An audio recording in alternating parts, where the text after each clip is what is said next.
কবিটি বাংলার পক্ষ থেকে সবাইকে স্বাগতম। শিক্ষার্থী, আশা করি তোমরা প্রত্যেকে ভালো আছো, সুস্থ আছো এবং কবিটি বাংলার সাথেই আছো।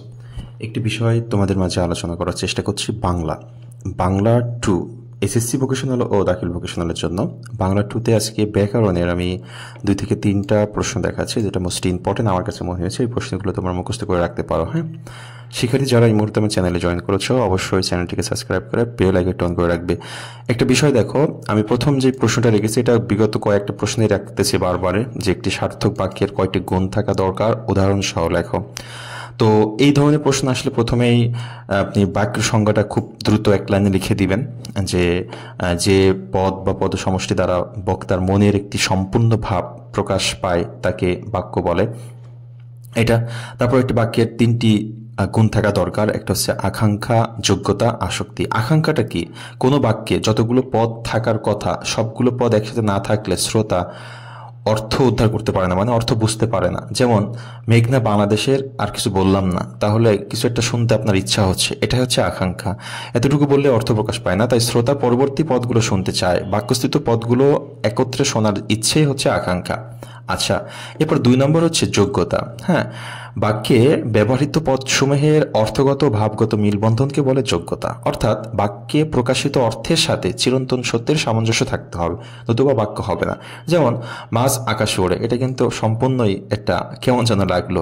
মাছ কিন্তু আকাশে ওড়ে না, পাখি আকাশে ওড়ে, তারপরে মাছ পানিতে চলে, এভাবে দিতে হবে। হ্যাঁ, আসক্তি, বাক্যস্থিত পদগুলো যথাযথভাবে সাজাতে হবে, নতুবা অর্থ প্রকাশিত হয় না। যেমন মাছ থেকে জল জেলে নদী ধরে দিয়ে, এটা হলো না।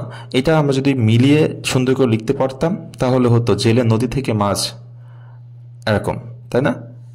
আচ্ছা, একটু খেয়াল করো, এটা হচ্ছে এই আসক্তি। হ্যাঁ, তাহলে এই 3টা যোগ্যতা এটা বাক্যের থাকতে হবে, যদি থাকে সেটাকে বলা হবে সার্থক বাক্য। এই প্রশ্নটা একটু পড়ে মুখস্থ করে লিখবে খাতায়। হ্যাঁ, এরপর 2 নম্বর প্রশ্ন আমার কাছে মোস্ট ইম্পর্টেন্ট মনে হচ্ছে এবছর। গঠন অনুযায়ী শব্দের শ্রেণী বিভাগ। গঠন অনুযায়ী বাংলা শব্দকে মৌলিক বা সাধিত এই 2টি শব্দে ভাগ করা হয়। তো শব্দ কাকে বলে সেটা প্রথমে একটু লিখে নিয়েন, তাহলে ভালো হবে। লেখার পর লিখবেন গঠন অনুসারে শব্দ 2 প্রকার, একটা হচ্ছে মৌলিক আর সাধিত। মৌলিক শব্দ হচ্ছে যে সকল শব্দকে বিশ্লেষণ করলে অর্থপূর্ণ কোনো অংশ থাকে না, অর্থাৎ সংসম্পন্ন, সেগুলোকে বলে মৌলিক শব্দ। যেমন গাছ, পাখি, ফুল, হাত, গোলাপ ইত্যাদি। আর সাধিত শব্দ যেসব শব্দকে বিশ্লেষণ করলে তার মধ্যে এক বা একাধিক অর্থপূর্ণ অংশ থাকে তাকে বলা হয় সাধিত শব্দ। ওকে, এটা একটু পড়ে নেবেন। এরপর হচ্ছে আমি আরেকটা প্রশ্নে চলে যাচ্ছি, একটু খেয়াল করেন যে বিশেষ্য পদ কাকে বলে, কত প্রকার ও কি। এটা আমার কাছে মোস্ট ইম্পর্টেন্ট মনে হয়েছে, বিগত কয়েক বছর ধরে টানা আসতেছে। তাহলে বিশেষ্য পদ কাকে বলে সেটা একটু লিখে দিবেন। দেওয়ার পর আপনি লিখবেন শ্রেণী, সংজ্ঞাবাচক, বিশেষ্য, জাতিবাচক, বস্তুবাচক, সমষ্টিবাচক এবং গুণবাচক। আর একটা আছে লাস্ট 6 নম্বর হচ্ছে ভাববাচক। তাহলে নামবাচক বিশেষ্য আমরা জানি কোনো কিছু নাম বোঝায়, জাতিবাচক একটা জাতিকে বোঝায়, বস্তুবাচক কোনো বস্তুকে বোঝায়, উদাহরণ সহ এখানে আছে আপনি দেখতে পাচ্ছেন। সমষ্টিবাচক হচ্ছে যে বিশেষ্য পদ দ্বারা ব্যক্তি বা শ্রেণীর সমষ্টিকে বোঝায়, যেমন জনতা, সমিতি। গুণবাচক হচ্ছে কোনো বিশেষ্য দ্বারা যদি গুণের নাম বোঝায়, যেমন দয়া, মায়া ইত্যাদি। ভাববাচক বিশেষ্য যে বিশেষ্য দ্বারা কোনো ক্রিয়ার বা কাজের নাম বোঝায় তাকে বলে ভাববাচক, ভোজন, শয়ন ইত্যাদি।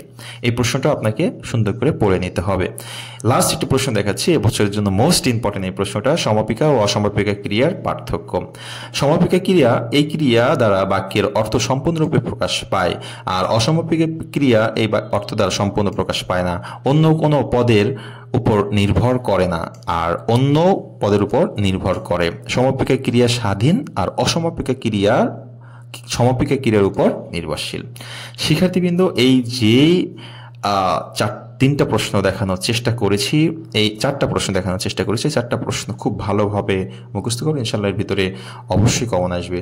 সবাই ভালো থাকবে, সুস্থ থাকবে, কবিটি বাংলার সাথে থাকবে। আর একটা বিষয় হচ্ছে প্রায় 100% কমন উপযোগী যে স্পেশাল সাজেশনগুলো তোমরা নিচ্ছ, সাজেশনগুলো ফলো করো। আর গ্রুপে যে নির্দেশনা দিচ্ছি, তোমরা যে সাজেশন নিয়েছো এটা গ্রুপে অ্যাড করেছি, সকল নির্দেশনাগুলো দেখতে থাকো, ইনশাল্লাহ ভালো একটা রেজাল্ট নিয়ে বাসায় ফিরতে পারবে। আল্লাহ হাফেজ।